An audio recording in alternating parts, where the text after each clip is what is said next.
welcome everybody to that government structure work group of the Fall Charter Commission. As we discussed last time, Barry and I will take turns chairing the meetings. So just wanted to welcome everybody and let the clerk call the roll. Commissioner Davis Carter is absent. Commissioner Ginder? Here. Commissioner Huff? Present. Commissioner Mickey? Here. Commissioner Perry? Here. Commissioner Sandberg? Here. Commissioner Smith? Here. Commissioner Fleck? Here. And Chair Garcia. Present. We have 8 present. And then the next item on the agenda is to adopt the agenda. And I would like to add to the agenda that we've been in discussion with Clerk Carl about giving us an update on the Portland, what's happening in Portland, because they recently did what we just did, so we have an update there. So we can just put that perhaps at the beginning of our discussion. So with that, I move it as amended. Thank you. Second.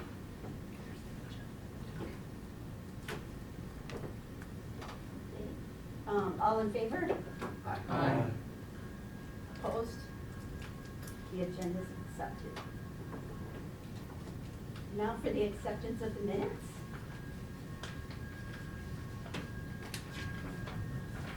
We don't have minutes. They're online. They're online, okay. Moved. Second. All in favor of accepting the minutes as presented online? Aye. Opposed? Minutes accepted. And for chair's reports, I don't have a report. Presume the co-chair doesn't have a report. No report.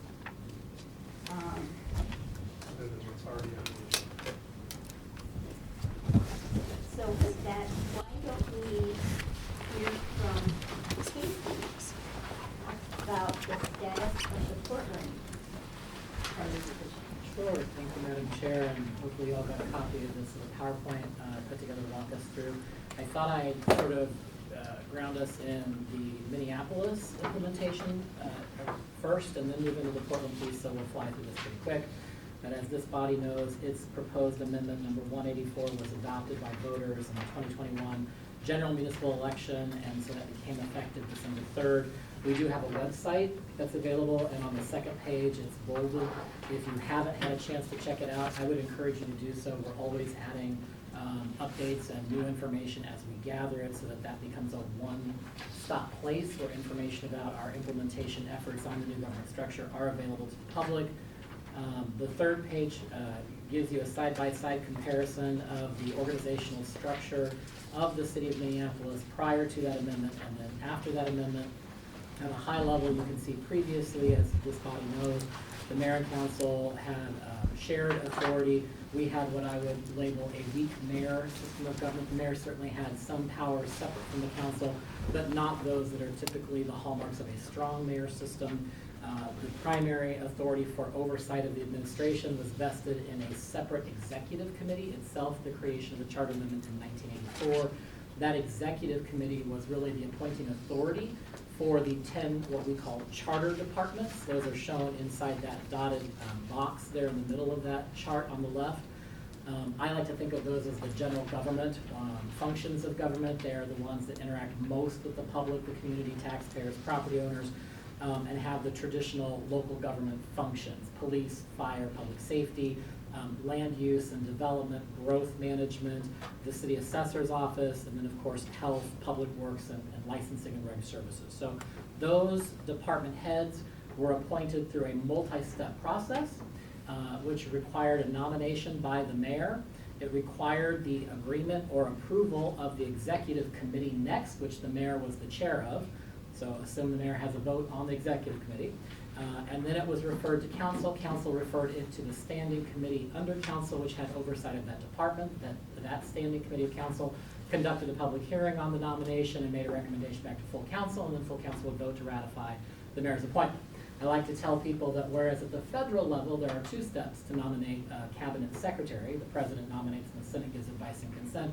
We had 5 steps to approve these 10 charter department heads. So much more complex, a lot more steps in that process. One of the biggest, in my opinion, changes from the Charter Amendment 184 was the elimination of that executive committee and then the direct responsibility for the administration to the executive mayor. Council, of course, does have oversight and full policymaking authority, which didn't change because of the Charter Amendment. This past year, looking at page 4, the enterprise has been engaged in a process that I know you're aware of and we have monitored. I've talked at a few Charter Commission meetings about this to implement the actual operating structure within that governance framework of a strong mayor council system. We finally, in October, did adopt Ordinance 2022-045 as shown there. And then I'll just flip to the next chart. The mayor had a working group, as I'm sure you know, to advise him on what best structure might provide for an effective and efficient and an equitable management of the administration being the term used to denote all of the operating departments that are under the authority of the mayor. The 3 that are shown here are the 3 primary structures that were considered and submitted to the mayor. There were pros and cons. I've summarized them here in my own words. In terms of the deputy mayor option, like they have in St. Paul, a chief operations officer, which was a working title bandied back and forth, loosely modeled on the idea of a city manager being the most popular form of government in the other cities in the state and across the United States. And then the idea of an executive cabinet, where you would retain a chief operations officer, but could have multiple executives reporting directly to the mayor and forming that cabinet to oversee the day-to-day operations. The mayor opted for the executive cabinet model, and as shown in the notes on page 5, that includes the city attorney, who is the city attorney of the city enterprise, so the attorney and counselor at law for the mayor, for the city council, for all operating departments and for boards and commissions, and the head of the legal department. The city operations officer, slight change in title from chief to city, which will lead the Office of Public Service, and a community safety commissioner to lead the new Office of Community Safety. I think I put up org chart in here at the end, so I'll get to that. Page 6 just shows you the omnibus ordinance that was adopted by council and shows the 6 new chapters that we added, 7 through 12, which includes all of those changes. Susan Trammell, who is managing attorney with the city attorney's office and the city's ethics officer, is here with us today. Primary author in driving that forward, so huge a scope of work that she helped shepherd through the finish line in October. That was approved by the mayor and the council, published and became effective. And what it does is then put in place this new org chart seen on page 7. So this then is the final org chart that's in place today. So you can see at the top of the organizational chart, the mayor and the council, the executive and legislative departments at large, if you will. We also continue to have the elected park board and the Board of Estimate and Taxation under the mayor's authority of the mayor's office. And then those 3 executive officers I mentioned, the city attorney leading the office of city attorney, the city operations officer leading the office of public service, and the community safety commissioner leading the office of community safety. You can see that the administration, those gray boxes that are highlighted in very pale blue boxes, these are the operating departments or the administrative departments. They all report to one of those 3 executive officers, I should say one of the 2, since they either report to the community safety commissioner, the 5 that deal with community safety functions, or the Office of Public Service, which has the bulk of our operating departments that are not related to public safety. I will point out that there are a few new departments that were created. Under the Office of Community Safety, you'll see a box called Neighborhood Safety. This had previously been a division within our health department. It was known as the Office of Violence Prevention, or OVP. You may have heard of that. So OVP was pulled out from a division within the health department and made its own standalone department within the 5 that constitute the Office of Community Safety with a direct report to the new Commissioner of Community Safety. The other, I believe, I counted at one time, and I'm sorry I didn't write it down, 17 some departments include some new. One was created prior to the government structure passing, so at the end of the last term, the mayor and the council did pull out a division from what was the city coordinator's office. The division was the Arts and the Creative Economy division.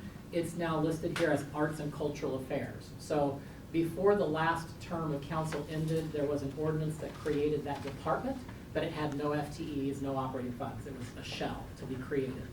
It now is being filled with FTEs and funding and stuff that's coming out of the city coordinator's office. You'll also see there's a new department, also was a division of the former city coordinator's office in the far right called Racial Equity, Inclusion, and Belonging. This was our Race Equity Division, pulled out as a separate department, reporting directly to the Office of Public Service. And then in the second to the bottom of the column, just to the left of that, you'll see Performance Management and Innovation, or PMI. This was also a division in the former city coordinator's office called the Office of Performance Innovation, or OPI. So that also was pulled out and made its own standalone department, reporting to the Office of Public Service. Those are the four, I'll say 3 plus 1 if you include the arts, that are newly created within this ordinance. The other major changes, this body knows it was your proposal. The internal auditor was reconstituted as a new executive level position on the legislative side called the city auditor, and that office was also created as part of this omnibus ordinance. We are in the process of finalizing our search for the first city auditor, and we are also thereafter working to reconstitute the audit committee. So the audit committee, as you'll recall in the amendment, must be reformed or recomposed so that more external or community-based members are members of the audit committee than there are elected officials. And so we will take that up as soon as the new city auditor has been appointed. That is a high-level summary of the changes we've made over the course of many, many months. And I would defer any questions also to Ms. Trammell or even our former acting interim city attorney, Mr. Ginder, who were instrumental in that ordinance process. We can pause there for questions, or I can move right into the Portland, Oregon piece. I just didn't want to move to Portland without setting the stage by referring to our own changes. So. Thank you. Any questions? Okay, so Portland, Oregon, as you probably know, has always been an interesting governance model. They are the last of the major, and when I say major, I mean most populated, the largest in the United States, to cling to the commission form of government. Commission form of government was created in the early 1900s in Galveston, Texas, in response to a hurricane that almost wiped the city off the map. The form of government prior to that was seen as slow, bureaucratic, unresponsive, and so they created this commission form of government wherein the mayor and the council became one body, and all of the functions of the mayor, the council, and decision-making authorities were constituted in one body. And as a result of that, people would run to be, for example, the Commissioner of Public Safety. If I won the race as Commissioner of Public Safety, I then exclusively, without any other action, appointed the Chief of Police, the Fire Chief, the Emergency Management Commissioner. So it tended as a form of government to lend itself to cronyism, and by extension to corruption. St. Paul dabbled with the commission form of government here in Minnesota. The commission form of government is not allowed any longer under the statutes in the state of Minnesota, and Portland was the one holdout. There had been many, many efforts to change its form of government over the years. They had always failed. The people of Portland wanted to cling to that commission form of government. 2 times that I'm aware of, the actual elected officials of Portland begged the voters to change their form of government, and the voters wouldn't even listen to the people in those positions. So this last year, it was put on the ballot. We changed our form of government in 2021. In 2022, November election, the people of Portland said, yes, it's time to change, and they also moved to a strong mayor system of government. Now, the difficulty is how much extensive change they have. On page 9, this is the form of government they have. This is the commission. And so what you can see is that the Portland voters voted on a total, 6 elected officials. You had the mayor, who was de facto then, although the title isn't there, the commissioner, if you will, of administration. You had a commissioner of public utilities, a commissioner of public works, a commissioner of public affairs, and a commissioner of public safety. You can see the operating departments that reported to each of the commissioners. The way this, and they also elect a city auditor. The city auditor in Portland, actually in the state of Washington and Oregon, is a somewhat unique position. I would call it the city clerk, and I would call it the city auditor as you all have created it under the amendment. So it has auditing responsibilities, it is responsible for elections administration, it is the clerk of the governing body, they are the records keeper of the cities, and they also have some ombudsman functions that you call the auditor to complain about the performance of the government. So that's the elected city auditor, separate from the commissioners. The mayor and the other 4 commissioners, those 5, sit together as the city council. So they are the legislative body when they come together, and then each of them are the chief executive of their respective, what they call a bureau. And that's how they've operated for years until this latest change that happened last year. On the next page, on page 10, this chart is not theirs, this is mine. They do have a very, very good transition website that provides extensive details about what they're doing, what's next, the timeline, and all of those things. But at a high level, in previewing that, what you see here is the new structure. They've gone to a mayor-council. The auditor stays an elected official. The amendment didn't change that, so I won't deal with the auditor. The mayor has the power to appoint 3 executive positions. The city administrator, which functions much like our COO, and all of the operating departments report to that position. The city attorney also is appointed by the mayor and the chief of police. Those 3 that are under the mayor in the middle line there, though, are all confirmed by a vote of the council. So the mayor appoints with council confirmation the city attorney, city administrator, and chief of police. The city administrator then has sole appointment and supervisory, including disciplinary and removal authority over the heads of all operating departments. The council is expanded from 4 commissioners. If you pull the mayor out, that left 4 commissioners. They're going to have a total of 12. They're going to go to 4 districts. There will be 3 council members elected from each of those districts. The amendment also transitions their method of election to ranked choice voting, something we know here. And so they have a lot they're dealing with, not just moving from a mayor to a council, but from a commission to a mayor-council. Commissioners are going to lose their direct ability to hire, fire, supervise departments.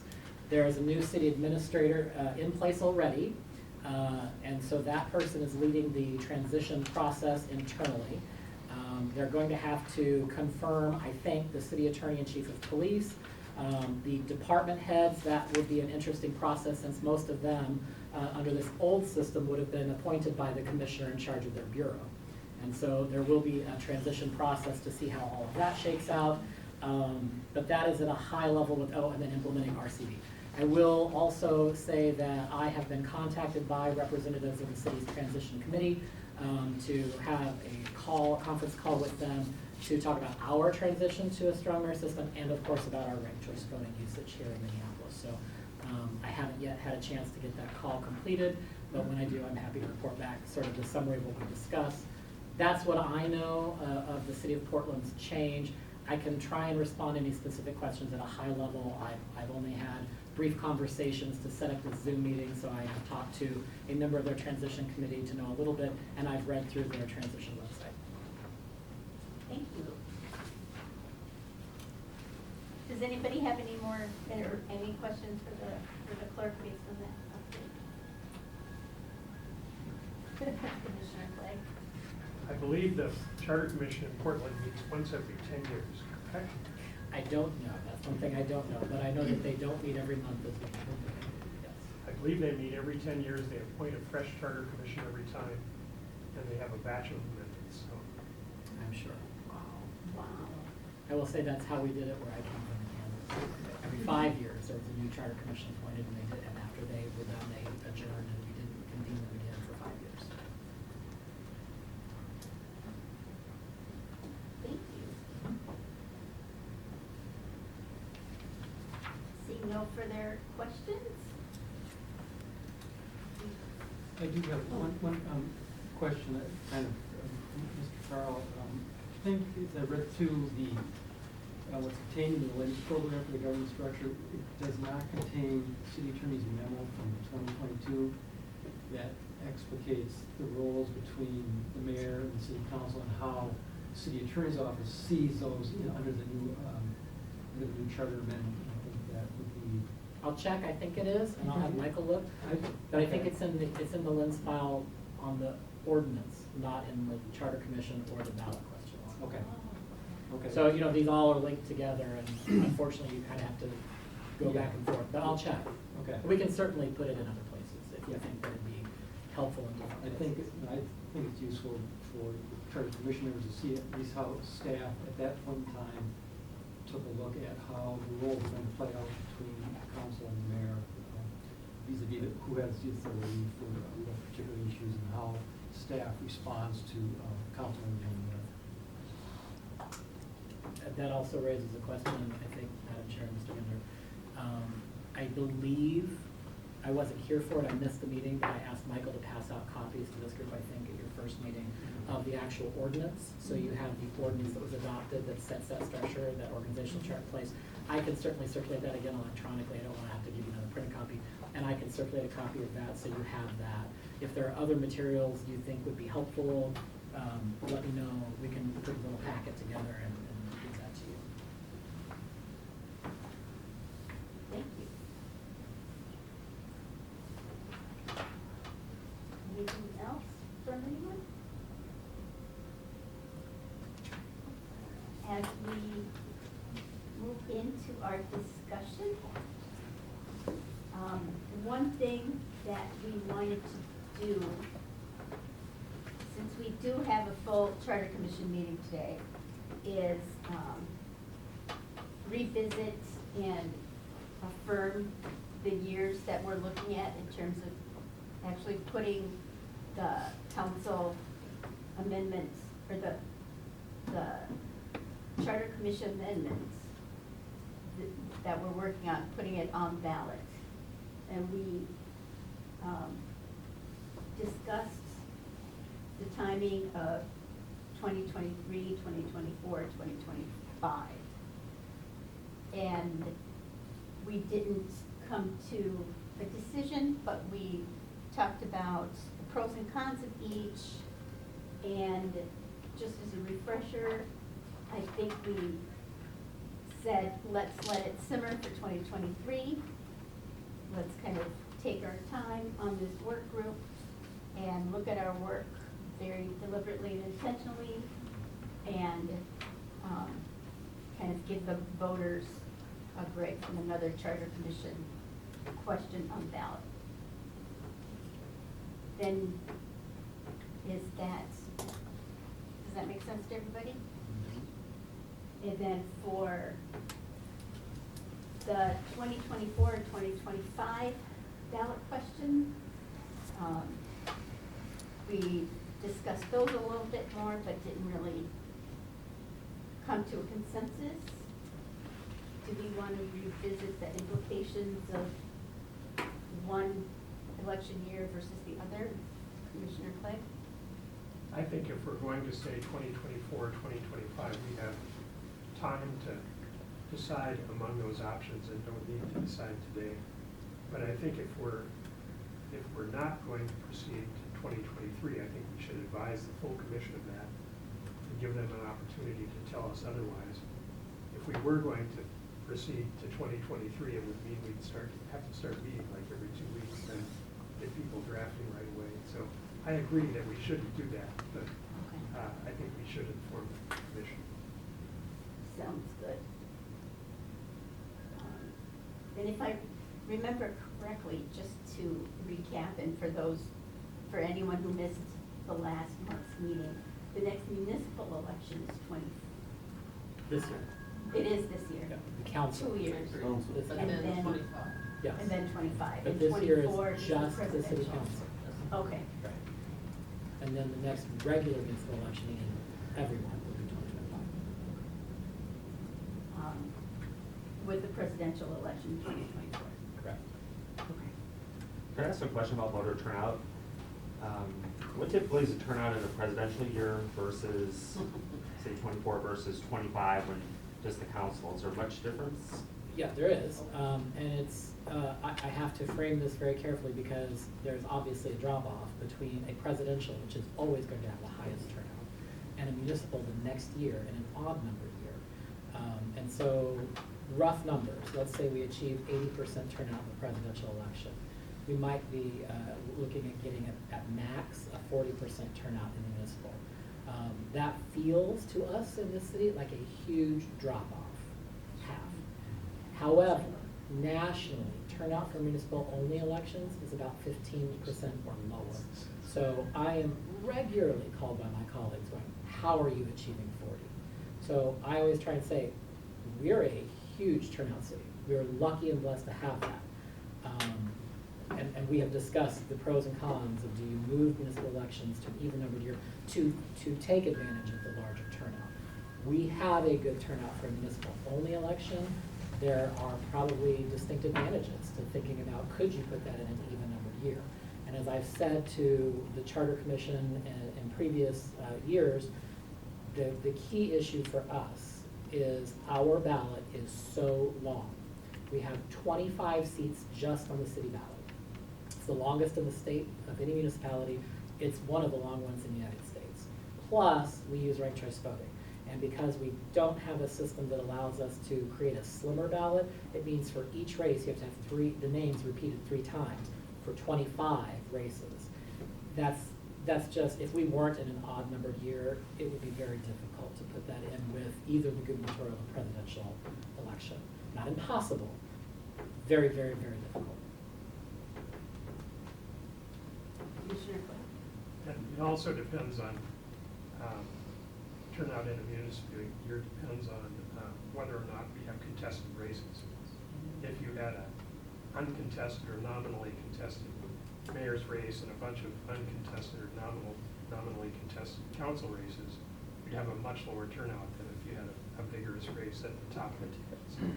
And to that point, with only the council on the ticket, that means we're doing a citywide election this year. So I'll have to open all of my precincts and all of my polling places. I will staff as if it were an election, but every precinct will have one thing on the ballot, right? It's gonna have your council race, that's it. And so without top of ticket races, I don't predict we're gonna have the 40% this year that we would in 2025. It will be maybe half of even that. And this occurs every 20 years. Every 20 years is the cycle. Yep. We have the 2 years. Yeah, and just so we're clear, that will not change if the election moves to an even numbered year. That's not because we're in odd years. It's because we elect the entire body at one time.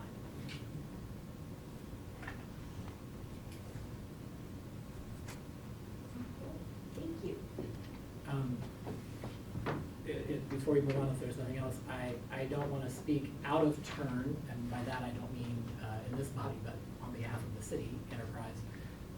I know that the city has a preference for living with the amendment for a while. We're not interested in going back to the ballot. I do think there are some possible amendments we would want to pursue with your partnership through possible ordinance adjustments. And so if that were to materialize, I think that, as you said, it would probably need a few more work meetings to shepherd through the process of reviewing proposed amendments that could be done by ordinance. Sounds good. Yes, that's one thing that not putting this on ballot right away also allows for that kind of, it's like when you get a new shoe, you need to have it, stretch it out and adapt it to your foot, so Yes. we'll let them happen with this ordinance. Thank you. Thank you. So we can, in proceeding with our discussion, we did at the last meeting have some options before us that about the positions that would be subject to council confirmation.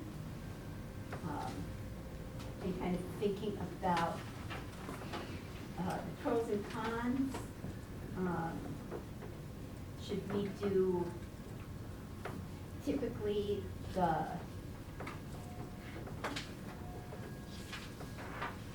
we had a very nice color-coded org chart last time that was a very nice way to lay it out.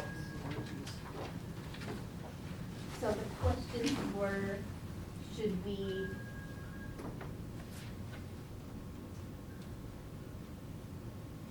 there were 4 options put on this list. One looking at, and I'm going to refer to page 3 of today's handout. We should have the city,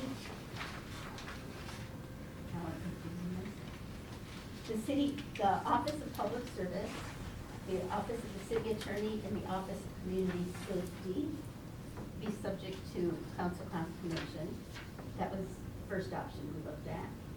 The second option was those 3, as well as charter department heads, those that are in the charter specifically, that specifically say they would go before the council for confirmation. And that's option B. The next option was those 3, and all current charter department heads. I'm sorry, to differentiate, B was only certain charter department heads like police, fire, those, the higher visibility, the higher, those higher ones with more visibility, more impact that most people know. And then option C was the 3 orange boxes, all current department, charter department heads, not just select charter department heads. So for example, the select charter department heads would be police, fire, public works. Then the last one was everybody. All the orange box, those 3 initial boxes, plus all department heads, including everyone under the Office of Public Service, which, for reference, used to be called the previous city coordinator department.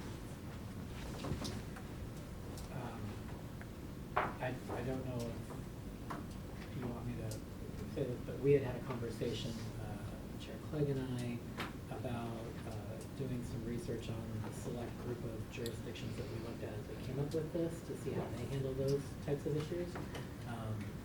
I have only started the highest level of that by putting together an email that said, this is what we've done, we're looking at how you do this. It would include all of the cities that Mr. Ginder included in his report on government structure, if you remember a few years ago in 2019, which is also in the public file, and include, of course, the city of San Diego, because that sort of emerged as the model that we were basing our plan on. In Duluth. In Duluth. And so I can certainly finish that and bring that back to this group, if that's instructive in terms of which of those options you'd like to pursue based on how other jurisdictions are doing that. Yes, I think that would be helpful, and that we also touched on in our last meeting is to see what those comparable jurisdictions are doing. Commissioner Terry? Yeah. I'm only moving over here because I'm blinded by the sun shining off this building. So Casey, Yes. one of the things that I would like to see, I don't know how others Mr. feel. Casey, can you get that one? Yeah. All right, thank you. You bet. How I'm others listening to you feel now. about this, but what I'd really, I'd not only like to know what they have done, but I'd like to know why they did it. What is the motivation? What is the intent? What is driving the appointment versus the mayoral appointment versus a council appointment in these other situations? Sure. Because I think we have to ask ourselves that same question, but with guidance from other municipalities. Commissioner Clegg? And I would add one more municipality to that list, and that is Portland. Obviously, now that they've made this change. They probably looked at it more recently than anybody else on the list. And I believe what we looked at in reference to the Commissioner Ginder, comparable jurisdiction memo was St. Paul, Duluth, Seattle, Denver, San Francisco, Milwaukee, Detroit, Oakland, and DC, as well as San Diego, because, And now Portland. in Portland. Lovely. And also, I'm sure this will be in there, but I think another piece would be the timeline, how long ago they did it. Because not all of them may have, I mean, I think we could do, somebody could do a whole thesis on this. It would be interesting to see how long ago they passed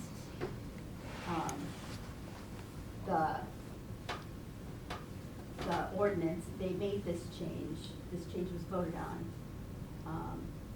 And then what they agreed on and how long it's been, to see kind of, did they live with it for a while? How that dynamic worked in terms of from when it passed to when it was implemented? And kind of see what that would look like. That would be interesting.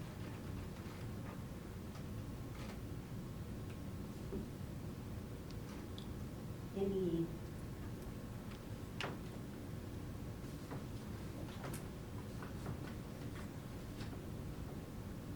So I think, do we need a formal motion to request city clerk staff to take a look at these couple jurisdictions, or shall we, again, just have a sense of the body that we make that request? That sounds fine with me. Consider that requested. Got it. And I believe the rest of the materials are all online from last week's meetings. We did find, just to close the loop since we're all here together, we found the memo on executive legislative functions and distinguishings between that. It was in a clerk file associated with the ordinance that passed. And so, as I mentioned, I think what I'll do is go through both the Charter Commission research file, the clerk file, which is what we tend to use for major groupings of documents, and pick out sort of the key things, and I'll put that together and circulate it to the work group. If there are other things any of you can think about that you think would be helpful, if there are documents you know are out there, send that to Michael. Michael and I will work to put together a packet. We'll circulate it publicly. Thank you.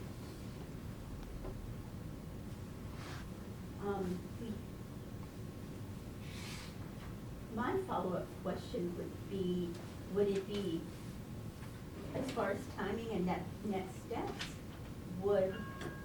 how much of this information can you pull together in time for our next meeting?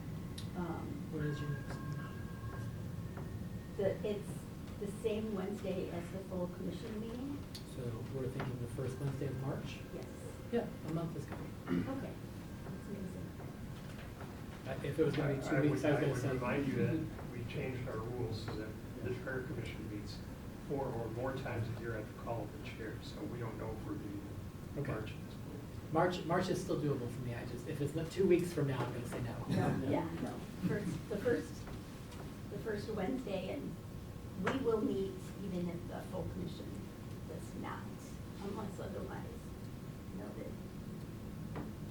And prohibiting any horrible snow events.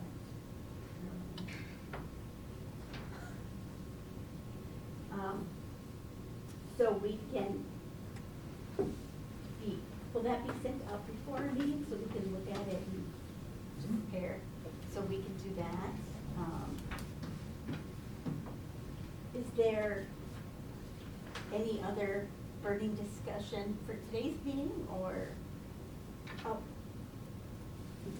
actually, I had a comment that I had shared with Commissioner Clegg, which was just food for thought, not necessarily proposing this as an actual principle, but when the government structure work group began meeting for the its first iteration, we came up with a set of principles around looking at what would, how are we gonna look at this government structure vis-a-vis that charter commission? And one of our overriding principles was, let's do as less as possible with the charter, considering the longevity, the nature of the charter as the city's constitution. So that's not to say that that's what we should do in this case, because we're gonna look at comparable jurisdictions, look at any ordinances that the city may propose around this structure. But I think it plays more into consideration of what departments and what department heads should be subject to council confirmation. How much do we want to shake things up and have everybody confirm versus kind of do what makes sense, kind of go along the route of simplicity, and also along the route of, especially for this, until it's actually on the ballot, of providing the council and the mayor flexibility within the structure to kind of act as they deem prudent, which may result in ordinances to kind of tweak what they've already put forth. So does that make sense? I think it's way too early to say, you know, we're gonna change things as little as possible, because we need to kind of see again, how the shoe is broken in before we make any big determinations or blanket determinations.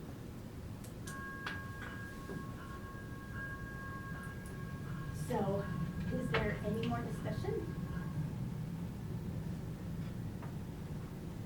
So, the next meeting is scheduled for March 1st at 3 o'clock, and we shall see, we're happy here, whatever room makes sense.